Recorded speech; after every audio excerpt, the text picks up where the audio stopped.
नमस्कार दोस्तों। उत्तर प्रदेश के मुख्यमंत्री योगी आदित्यनाथ ने बागपत में एक जनसभा को संबोधित करते हुए जिले के ऐतिहासिक महत्व को रेखांकित किया। उन्होंने कहा, कोई भी देश कितना भी विकसित क्यों ना हो, वे अधिकतम 500, 700, 1400, 1500 या 2000 वर्षों के इतिहास का दावा कर सकते हैं, लेकिन इससे आगे कोई नहीं जा सकता। हालांकि पटवासी गर्व से कह सकते हैं कि बागपत उन 5 गांवों में से एक था जिसे भगवान श्री कृष्ण ने पांडवों के लिए मांगा था। सीएम योगी ने कहा कि यदि किसी को इतिहास देखना हो तो बागपत को देखना चाहिए। यहाँ का हर पत्थर, हर गांव और हर खेत अपने आप में एक ऐतिहासिक धरोहर है। योगी आदित्यनाथ ने बागपत के किसानों की मेहनत की सराहना करते हुए कहा कि यहाँ के अन्नदाता अपने परिश्रम और कठिन परिश्रम से प्रदेश और देश की प्रगति में योगदान दे रहे हैं। उन्होंने कहा कि प्रधानमंत्री नरेंद्र मोदी के आत्मनिर्भर भारत और विकासशील कृषि क्षेत्र के विजन को साकार करने में यहाँ के किसान महत्वपूर्ण भूमिका निभा रहे हैं। सीएम योगी ने बागपत में स्थापित चौधरी अजीत सिंह की प्रतिमा की स्थिति पर भी ध्यान आकर्षित किया और उन्हें बताया गया कि यह यहाँ स्थापित पहली मूर्तियों में से एक है। उन्होंने इस बात पर जोर दिया कि चौधरी अजीत सिंह केवल एक राजनेता नहीं बल्कि एक किसान नेता, टेक्नोक्रेट और वैज्ञानिक भी थे। योगी आदित्यनाथ ने बताया कि जब देश में बहुत कम लोग कंप्यूटर साइंस के बारे में जानते थे, तब चौधरी अजीत सिंह ने एक प्रतिष्ठित वैश्विक संस्थान से इस क्षेत्र में डिग्री हासिल की थी और इसे अंतर्राष्ट्रीय स्तर पर आगे बढ़ाने का कार्य किया। उनका योगदान भारतीय कृषि और तकनीक दोनों में अमूल्य रहा है। सीएम योगी के इस भाषण ने न केवल बागपत के ऐतिहासिक महत्व को फिर से उजागर किया, बल्कि किसानों और नेताओं की भूमिका को भी सराहा। उन्होंने स्पष्ट किया कि बागपत का इतिहास हजारों साल पुराना है और यह क्षेत्र भारतीय संस्कृति एवं परंपरा की अमूल्य धरोहर है। भारत माता की, भारत माता की, वंदे वंदे वंदे। संत शिरोमणि रविदास जी महाराज की, संत शिरोमणि रविदास जी महाराज की। चौधरी चरण सिंह, चौधरी चरण सिंह, चौधरी अजीत सिंह, चौधरी अजीत सिंह।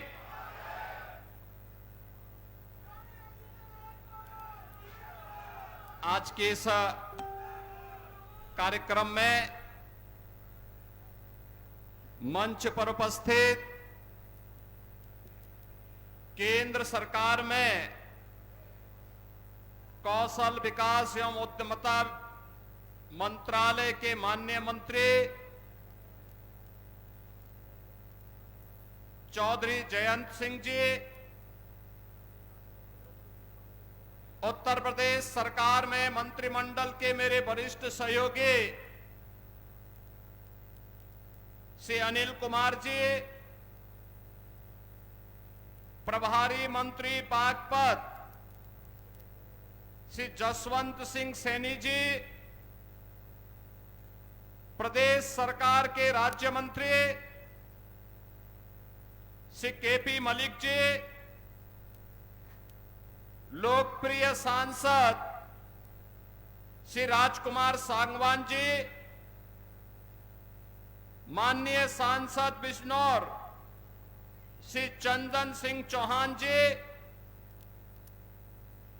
हमारे लोकप्रिय विधायक डॉक्टर अजय कुमार जी, श्री योगेश धामा जी, श्री गुलाम मोहम्मद जी, मंच पर उपस्थित हमारे सभी माननीय विधायकगण, भारतीय जनता पार्टी के क्षेत्रीय अध्यक्ष श्री सत्येंद्र सिंह सिसोदिया जी, जिला अध्यक्ष भारतीय जनता पार्टी श्री वेदपाल उपाध्याय जी, जिला अध्यक्ष राष्ट्रीय लोकदल श्री सुभाष गुर्जर जी, प्रदेश मंत्री भाजपा डॉक्टर चंद्रमोहन जी, पूर्व विधायक श्री शैलेंद्र रमाला जी, मंच पर उपस्थित भारतीय जनता पार्टी और राष्ट्रीय लोकदल के सभी सम्मानित पदाधिकारीगण, और अपने प्रिय नेता के सम्मान के लिए आज उनकी पावन जयंती कार्यक्रम में उपस्थित बागपत के मेरे सभी उपस्थित बहनों और भाइयों, मैं बागपत की इस पावन धरा को, जो महाभारत कालीन एक पावन धरा है और जिस धरा को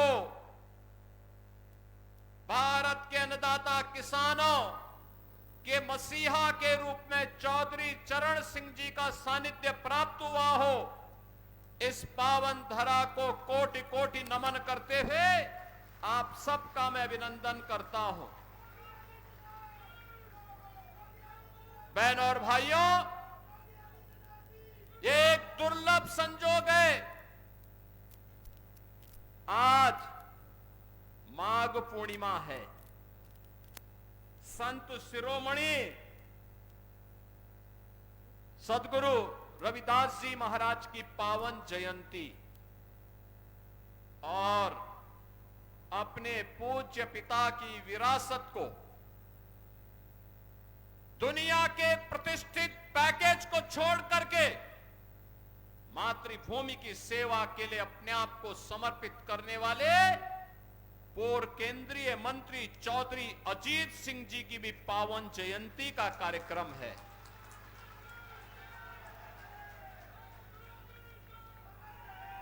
उनकी पावन जयंती के अवसर पर आज हमें यहां पर चौधरी साहब की इस पावन भव्य प्रतिमा के लोकार्पण का अवसर प्राप्त हुआ।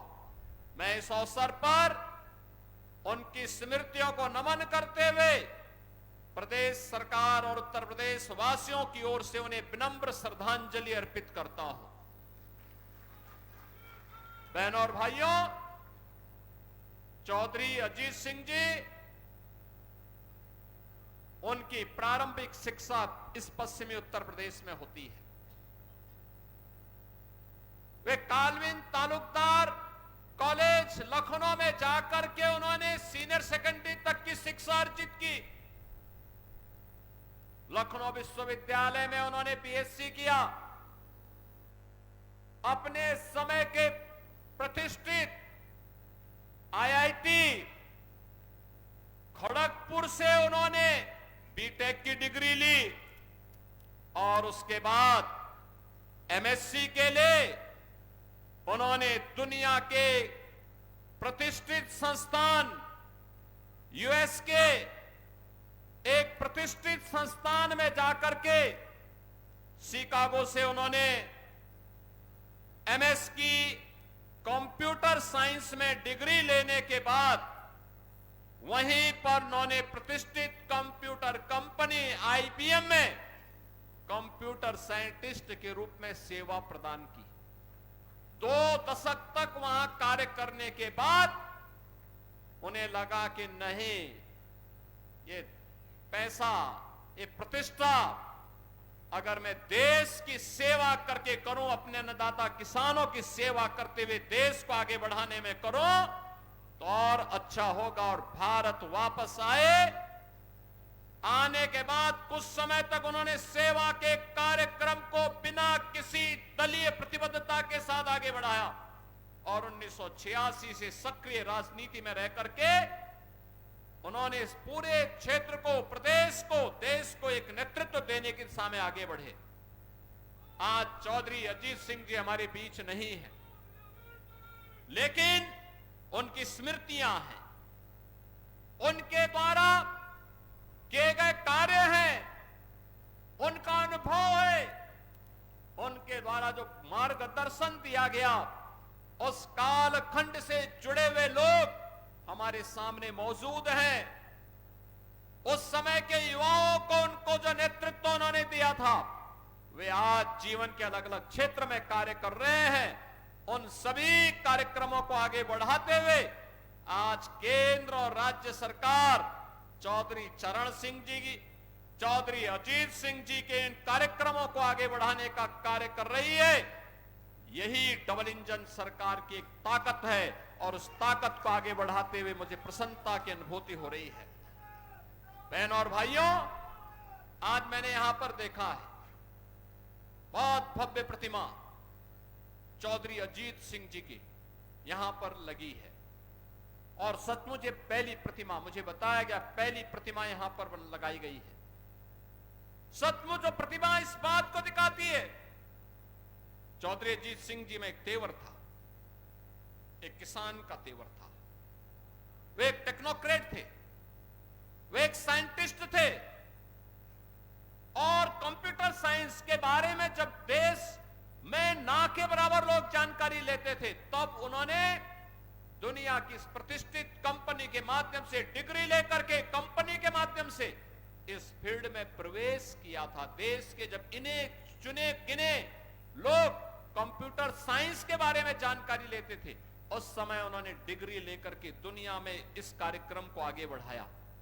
लेकिन जब देश को आवश्यकता पड़ी उनकी सेवाओं की, उस पैकेज को ठोकर मार करके वापस अपने देश में आए और फिर देश की सेवा करते हुए उन्होंने पूरा जीवन अन्नदाता किसानों के लिए, युवाओं के लिए, भारत के विकास के लिए जीवन के भारत सरकार के अलग अलग मंत्रालयों को नेतृत्व देते हुए उन्होंने इस कार्यक्रम को आगे बढ़ाया।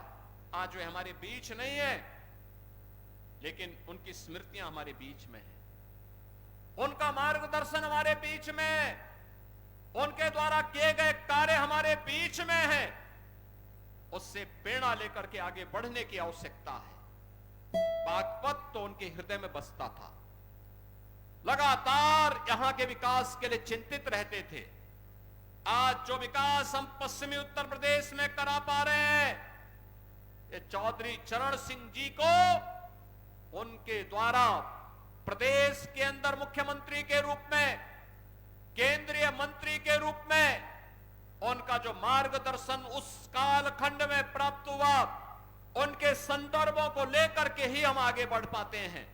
और आज मुझे बताते हुए प्रसन्नता है, बहनों और भाइयों, आज जब हम यहां पर उपस्थित हैं, मुझे बताते हुए प्रसन्नता है कि आज यहां पर जब हम एकत्र हुए हैं तो यहां पर आज 350 करोड़ रुपए से अधिक की परियोजनाओं का लोकार्पण भी हम लोग बागपत जनपद के लिए कर रहे हैं। मैं इसके लिए यहां के माननीय सांसद जी को, माननीय विधायकों को, माननीय जयंत जी को, सभी अन्य माननीयों को हृदय से बधाई देता हूं। आप सभी को अपनी शुभकामना देता हूं। बहनों और भाइयों, आज मुझे बताते हुए प्रसन्नता है कि यहां पर विकास की इन बड़ी बड़ी परियोजनाओं के साथ कनेक्टिविटी की योजना भी है, नए संस्थान बनाने के कार्यक्रम भी हैं, सड़कों के निर्माण का कार्यक्रम भी है। ये बागपत का तो अपना इतिहास है। याद करिए, 5000 साल पहले जब दुनिया में अंधकार था, दुनिया को किसी प्रकार की कोई जानकारी नहीं थी, तब 5000 साल पहले पांडवों ने जो 5 गांव मांगे थे उनमें से बागपत एक गांव था, बागपत एक था। किसका इतिहास है? 5000 साल पहले का। दुनिया के अंदर कोई कितना भी विकसित देश क्यों न हो, कोई अपने 500 साल का बताएगा, कोई 700 साल का बताएगा, कोई 1400 साल का बताएगा, कोई 1500 साल का बताएगा, कोई 2000 साल का बताएगा, इससे ज्यादा कोई नहीं बता सकता। और बागपतवासी आप तो बोल सकते हैं कि भगवान कृष्ण ने पांडवों के लिए जिन 5 गांवों को मांगा था उनमें से बागपत एक था। अगर हमारे इतिहास को देखना हो तो बागपत में भी आकर का आप देख लें। लेकिन बहनों और भाइयों, एक तरफ आप सभी अपनी मेहनत से, हमारा अन्नदाता किसान अपनी मेहनत से, अपने खून और पसीने की कमाई से विकास में योगदान दे रहा है। प्रधानमंत्री मोदी जी के विजन को प्रभावी ढंग से आगे बढ़ाने का काम कर रहा है।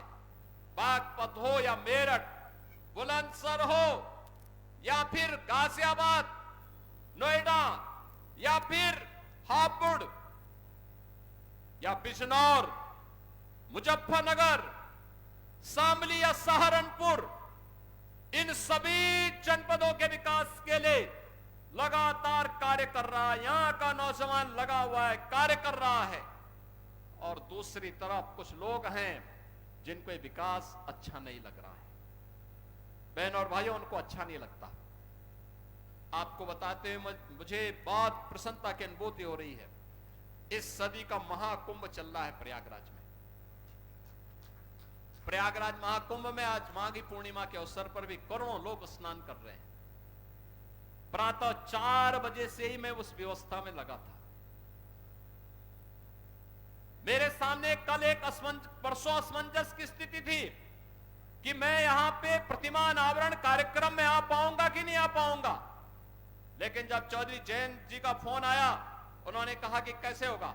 मैंने कहा आप चिंता मत करिए, मैं दोपहर के बाद, क्योंकि प्रयागराज में तब तक काफी बड़ी संख्या में लोग स्नान कर चुके होंगे, और फिर मैं वहां पर कार्यक्रम में भाग लूंगा, जरूर भाग लूंगा। और बहनों और भाइयों में आया। आप देखिए, ये नया उत्तर प्रदेश है, ये नया उत्तर प्रदेश है। 25 करोड़ की आबादी है और कल तक 50 करोड़ लोग प्रयागराज में मां गंगा, मां यमुना और मां सरस्वती की त्रिवेणी में आस्था का स्नान कर चुके, कल कर लेंगे। यानी 50 करोड़ आबादी दुनिया के अंदर कहां होगी।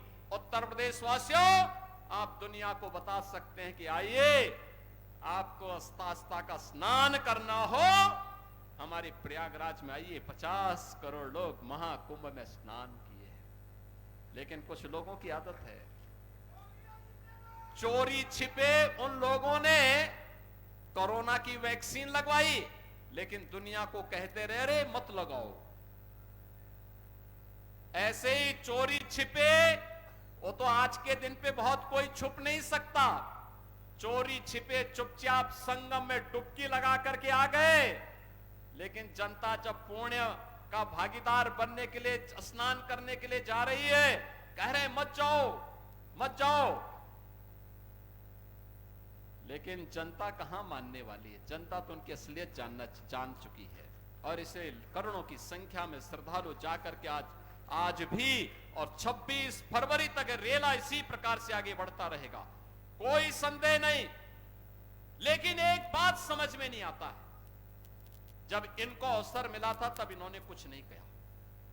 याद करिए बागपत के नौजवानों, पुलिस की भर्ती निकलती थी, बागपत का नौजवान पुलिस की भर्ती होने से वंचित हो जाता था। लेकिन अब आपकी भर्ती हो रही है। याद करिए, अभी 60,200 पुलिस के नए भर्ती की प्रक्रिया चल रही है। फिजिकल टेस्ट हो रहा है। अगले 1.5 महीने के अंदर, 1.5 से 2 महीने के अंदर इनकी ट्रेनिंग का कार्यक्रम आगे बढ़ेगा और इस साल के अंत तक यूपी पुलिस को 60,200 नए पुलिस कार्मिक मिलेंगे, बिना भेदभाव के। बागपत का नौजवान भी होगा, मुजफ्फरनगर का भी होगा, बुलंदशहर का भी होगा, गाजियाबाद का भी, हापुड़ का भी, बिजनौर का भी, शामली का भी, सहारनपुर का भी, हर एक जनपद का नौजवान होगा। उत्तर प्रदेश की ताकत का एहसास कराएगा। और उत्तर प्रदेश का नौजवान ही नहीं होगा, उत्तर प्रदेश की बेटियां भी होंगी, क्योंकि उनके लिए तो 20% जगह हमने अनिवार्य रूप से कर दिया है कि बेटी भी इसमें अनिवार्य रूप से भर्ती होगी। बहनों और भाइयों, इन नौजवानों के बल पर ही हम उत्तर प्रदेश की कानून व्यवस्था को देश की सबसे बेहतरीन कानून व्यवस्था बना रहे हैं। बेटी भी सुरक्षित है, व्यापारी भी सुरक्षित है। हर व्यक्ति अपने आप को सुरक्षित महसूस करता है। यहां निवेश आ रहा है, नए नए निवेश के माध्यम से हम आगे कार्यक्रम आगे बढ़ा रहे हैं। और मैंने तो अभी जयंत जी को बताया है, मैंने कहा हम लोग दिल्ली बागपत देहरादून एक्सप्रेसवे में बागपत के पास एक इंडस्ट्रियल कॉरिडोर का निर्माण का कार्यक्रम कराना चाहते हैं।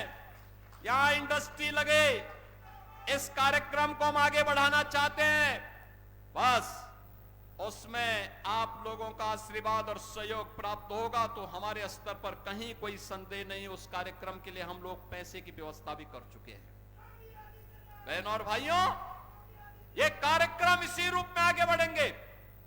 बागपत में मेडिकल कॉलेज के निर्माण की कार्रवाई को तेजी के साथ आगे बढ़ाने का आदेश दिया जा चुका है। मेडिकल कॉलेज बागपत में भी होगा। यहां पे इंटर कॉलेज की मांग, सड़कों के निर्माण की मांग, या अन्य जो भी अन्य कार्यक्रमों को आगे बढ़ाने की मांग यहां के हमारे जनप्रतिनिधियों के माध्यम से हमारे पास आती है। हम लोग उसमें कहते हैं कोई किसी प्रकार का कोई रोक टोक नहीं होना है। और बहनों और भाइयों, आज उन्हीं कार्यक्रमों को लेकर के हम लोग यहां पर आए हैं, जिसमें लोक निर्माण विभाग की भी सड़कें हैं, जिसमें 138 परियोजनाएं हैं। राजकीय इंटर कॉलेज सिंगावली अहिर का भी आज यहां पे लोकार्पण हुआ है। राजकीय कन्या इंटर कॉलेज बिलोचपुरा, इसका भी आज लोकार्पण का कार्यक्रम हुआ है। और बागपत में एक नए बस स्टेशन का लोकार्पण का कार्यक्रम होने के साथ ही आईटीआई प्रहलादपुर यमुना नदी के बाएं किनारे स्थित जागोस में बाढ़ सुरक्षा के कार्य हैं। खेलो इंडिया कार्यक्रम के अंतर्गत ग्राम मितली में मल्टीपर्पज हॉल का निर्माण है। और पुलिस लाइन बागपत में महिला बैरक के निर्माण के साथ ही थाना बिनौली में भी, थाना रमाला में भी हॉस्टल और बैरक के निर्माण की कार्रवाई होने की कार्रवाई यहां पर आगे बढ़ाई गई है। शिलान्यास के साथ ही हमने बड़ौद अमीनगर सराय मार्ग का छपरौली से बिजवाड़ा रजवाहा माखर नहर पट्टी का निर्माण का कार्य और बागपत से मुरादनगर मार्ग को 2 लेन चौड़ीकरण सुदृढ़ीकरण के कार्य का शिलान्यास भी किया है। तो हिंडन नदी पर नए सेतु के पहुंच मार्ग और सुरक्षात्मक कार्य के लिए भी आज शिलान्यास का कार्यक्रम हुआ है। जिला चिकित्सालय बागपत में 50 सैया के क्रिटिकल केयर ब्लॉक के निर्माण का भी आज शिलान्यास हुआ है। तो राजकीय आयुष यानी आयुष चिकित्सालय में हम लोगों ने यहां पर भी उसके एक ब्लॉक का, इसके साथ ही मुख्यमंत्री अभ्युदय कंपोजिट विद्यालय और सिक्का में भी उसके शिलान्यास का कार्यक्रम हुआ है। बड़ौत में अमर शहीद बाबा सामल सिंह स्थल के पर्यटन विकास के लिए भी हम लोगों ने 1 करोड़ की राशि यहां पर उपलब्ध करवाई है, जिससे इसका सुंदरीकरण का कार्यक्रम आगे बढ़ाया जा सके। बहनों और भाइयों, विकास के लिए पैसे की कमी नहीं होगी। मुझे तो केवल आपसे एक बात कहनी है, और वह ये कहनी है कि यहां पर हम लोगों ने सचमुच यहां का हमारा अन्नदाता किसान अपनी मेहनत से उसने खेती के नए तकनीक को अपना करके कैसे विकास की बुलंदियों को और आमदनी को कैसे बढ़ाया जा सकता है, कोई सीखे तो हमारे यहां पश्चिम के किसानों से सीख सकता है। और इसीलिए उसी को प्रेरणा में रख करके अन्नदाता किसान के बारे में चौधरी साहब की बातों को ध्यान में रख करके कि देश के विकास का रास्ता देश के खेत और खलिहानों से होकर के जाता है। चौधरी साहब जिस बात को कहते थे, उसी बात को ध्यान में रख करके हम लोगों ने कार्य प्रारंभ किया। मुझे बताते हुए प्रसन्नता है कि यहां पर अब तक रमाला चीनी मिल के पुनरुद्धार के साथ ही हम लोगों ने से 5000 टीडीसी की पहले ही हम कर चुके हैं, और साथ साथ 27 मेगावाट का कोजन प्लांट भी, जिसमें विद्युत संयंत्र उससे लगा करके उसके माध्यम से ऊर्जा उत्पादन के केंद्र के रूप में भी उसे विकसित करने का काम किया गया है। और मुझे बताते हुए प्रसन्नता है बहनों और भाइयों, एक आंकड़ा जरूर आप लोग नोट करना। पिछले 8 वर्ष में, अभी 8 वर्ष में 25 मार्च को होंगे, लेकिन मैं आपको बताना चाहता हूं अभी तक हम लोगों ने 2017 से अब तक 2,72,600 करोड़ रुपए अन्नदाता किसान को केवल गन्ना मूल्य का भुगतान अन्नदाता किसान के खाते में सीधे किया है। यानी 2,72,600 करोड़ रुपए।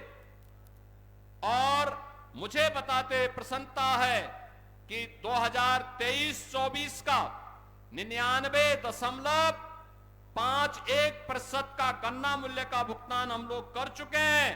और इसके साथ ही मुझे बताते हुए भी कि 1995 से लेकर 2017 तक 22 वर्ष में जितना गन्ना मूल्य का भुगतान विपक्षी दलों की सरकारों में हुआ है, चाहे वह समाजवादी पार्टी की सरकार रही हो या बहुजन समाज पार्टी की सरकार, उससे 22 वर्ष में जितना इन्होंने गन्ना मूल्य का भुगतान किया है, हम लोगों ने मात्र